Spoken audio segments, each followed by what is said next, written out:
How y'all doing today? Hope you're doing well. Hope everything's going great for you. As you can see, I'm under a vehicle. But I want to pass along a little, make this video pass along a little technical information for you and help you out next time you're under here and working on a vehicle. This particular truck is a late model Chevrolet GMC pickup, probably 03, 02, 03, 04, something like that. But some information I'm going to pass along to you is applicable to just about any kind of vehicle out there that utilizes a solid rear axle type leaf spring type suspension, or even just a solid rear axle.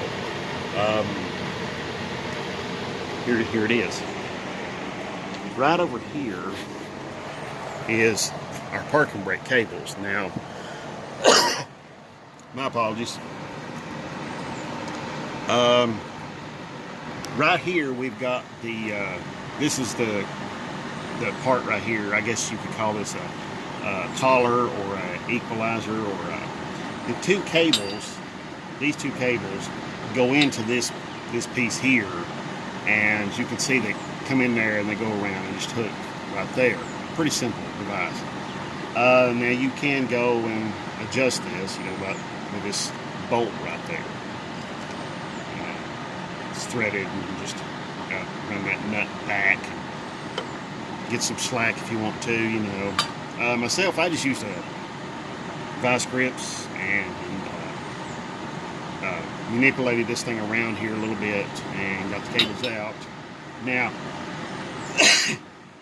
these ends here on these cables, they have these little divots right here. These are plastic actually, and but you can do the same thing even if they're metal.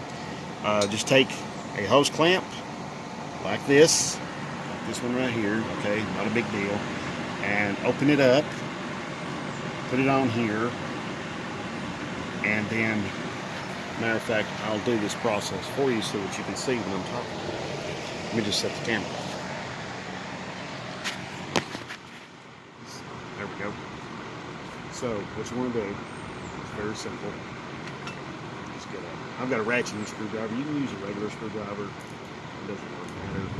You just want to open this clamp up where it slides up on that part right there.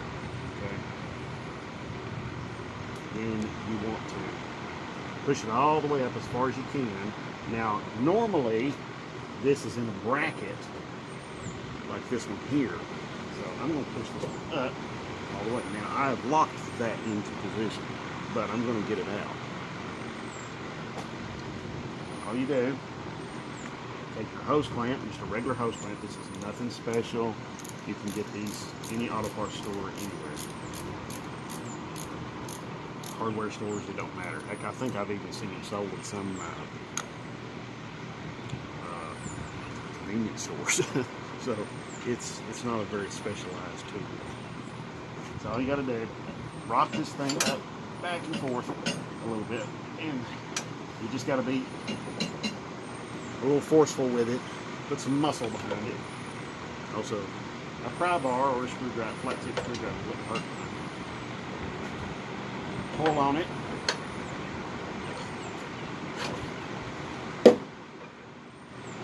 Pliers don't hurt one either. Just all you want to do is unseat. Get those clips to come through the hole.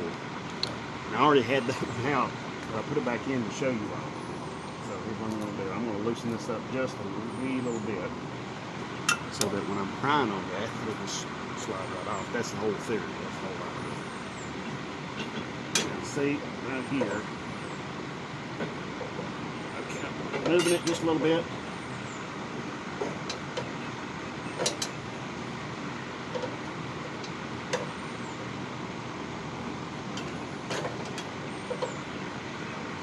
See, I'm going to show you what I'm seeing here. See that gap right there? See? I've got that opened up right there. So See, now I've got this clamp over here, I've got this gap over here. I'm going to grab a tool, a pair of pliers that's going to help me quite a bit.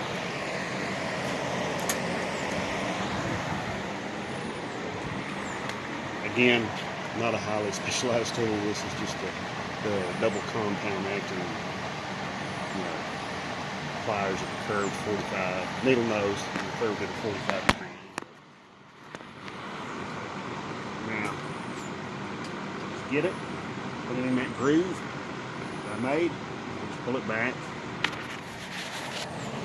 Hopefully you can see what I'm seeing here, and see, just like that. No big deal. No drama. Okay. Now, the cable is out. The hose clamp is on the ground, but that doesn't matter. Okay. I've already took these little brackets out. This helps out quite a bit too. You can see those little brackets laying there on the ground. They bolt to the frame. They just hold those parking brake cables up.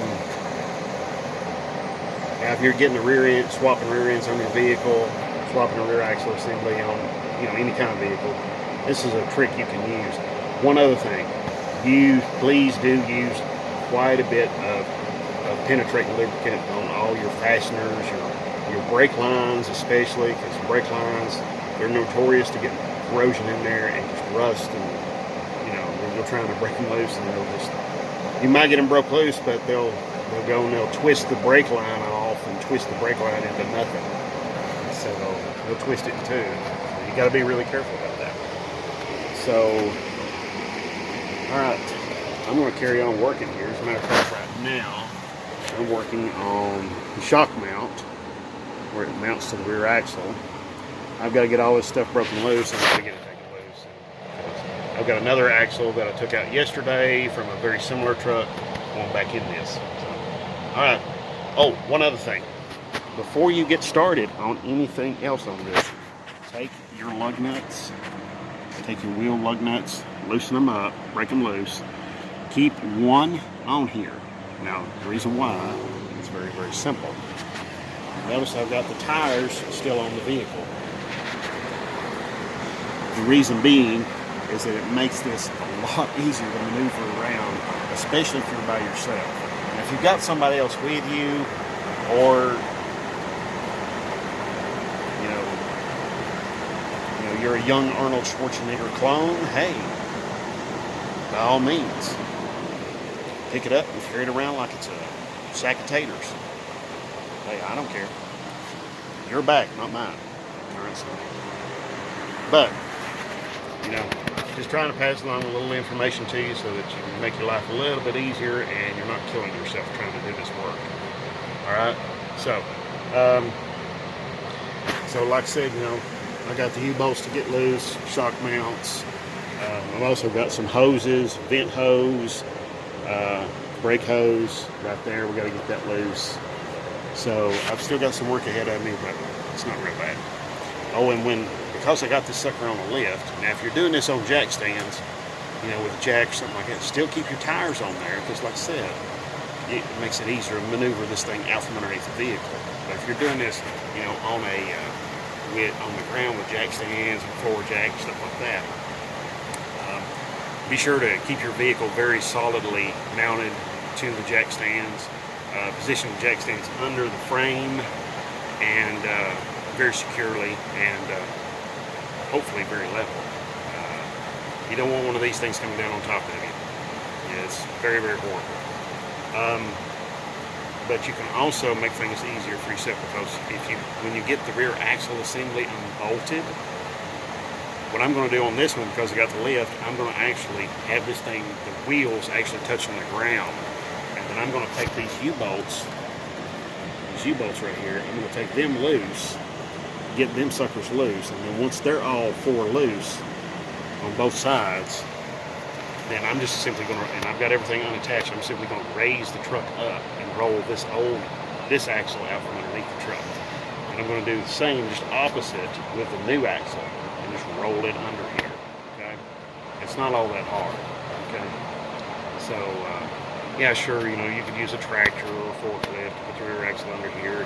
And a lot of people have, and it works great. But you know, if you don't have that stuff, you know, you don't even have a lift like I've got here, which is not mine. Okay, I'm using this.